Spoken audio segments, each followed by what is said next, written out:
Gününüz aydın olsun Azərbaycan xalqı. Mən Ulu Öndərin qrup yaratdığı tolerant və müstəqil ölkənin vətəndaşı kimi buradan Daxışlar Nazirliyinin əməkdaşlarına səslənirəm.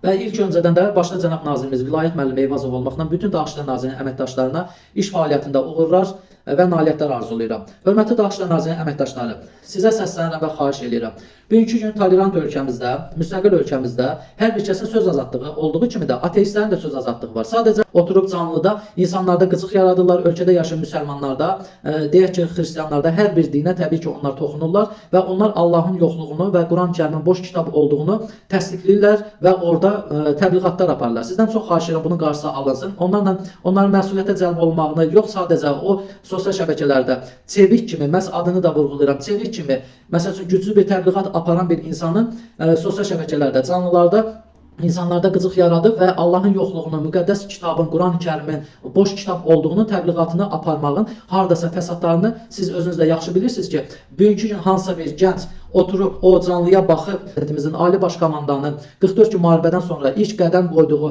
Şuşada, məsciddə Quran-Kərimi öpüb, orada namaz qılıb, dualar eləməyinin cənab prezidentimiz haqqında o cavanın, prezidentimizin boş kitabı öpməyini, hansı bir fəsadlar, o cavanın beynində hansı təəssürat yarandığını, yəni ki, bu böyük bir faciədir. Bugünkü gün biz cənab prezidentimizin tutduğu yolu davamçısıyıq və ona dəstək olub bugünkü gün ölkəmizin müdafiəsinə qalxmalıyıq, xalqımızın müdafiəsinə qalxmalıyıq. Bununla bərabər də İslam ölkəsi olmasaq da müsəlmanların müdafiəsinə qalxmalıyıq. Təbii ki, məlum məsələdir. Çox gözəl bir haldır ki, bugünkü gün Daxışlar Nazirliyinin əməkdaşları sərt bir qaydada dini qruplaşmanın, hansısa bir radikal dindarların qarşısına alır. İstər sosial şəbəkədə, istər digər məclislərdə bunun qarşısına alır. Bu gözəl bir haldır. Bugünkü gün mən də müsəlman olmağıma baxmayaraq, mən istəmirəm ki, hansısa bir dini qruplaşma yaradılsın, hansısa bir radikalların, digər bir ölkələrdən gələn hansısa bir təbliğatı, yəni mən əleyhinəyəm, bir müstəqil ölkənin vətəndaşı kimi. Təbii ki, ateistlərin də söz azadlıqları var, onlara da mən əleyhinə deyiləm, özləri, yəni öz yollarında davam edirlər.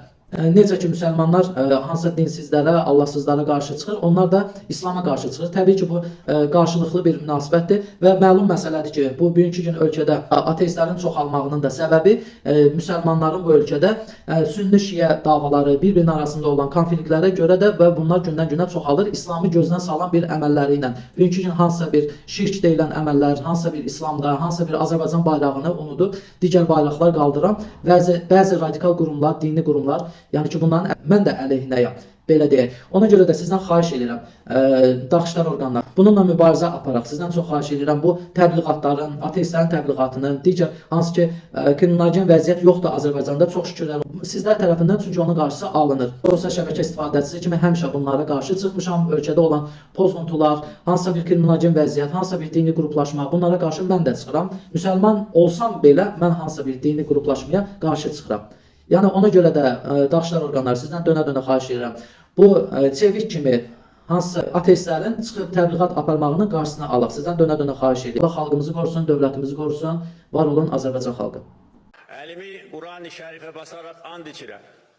Azərbaycan xalqının əsrlər boyu yaratdığı milli mənəvi dəyərlərə və ənənələrə sadiq olacağam. Onları daim uca tutacağam. Azərbaycan xalqının milli mənəvi dəyərləri ən əsas bizim müqəddəs kitabımız Quran-ı Şərifdə öz əksini tapır. Biz müstəqillik əldə edəndən sonra öz İslam dinimizi özünə qaytardıq. Şübhəsiz ki, müqəddəs kitabımızda Quran-ı Şərifdə böyük əxlaqi normalar əks olunubdur. Onlardan səmərəli istifadə etmək lazımdır və onları yaymaq lazımdır. Xoşbəxt adamam ki, 4 dəfə Məkkə ziyarətində olmuşam, 1 dəfə rəhmətlik atamla, 3 dəfə isə prezident kimi.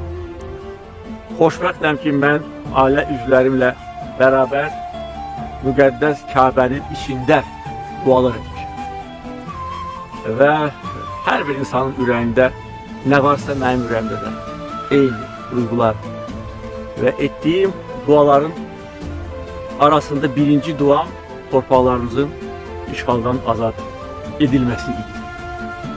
Allah'tan xahiş edirdim ki, mənə güc versin ki, biz torpaqları işğalçılardan azad edək.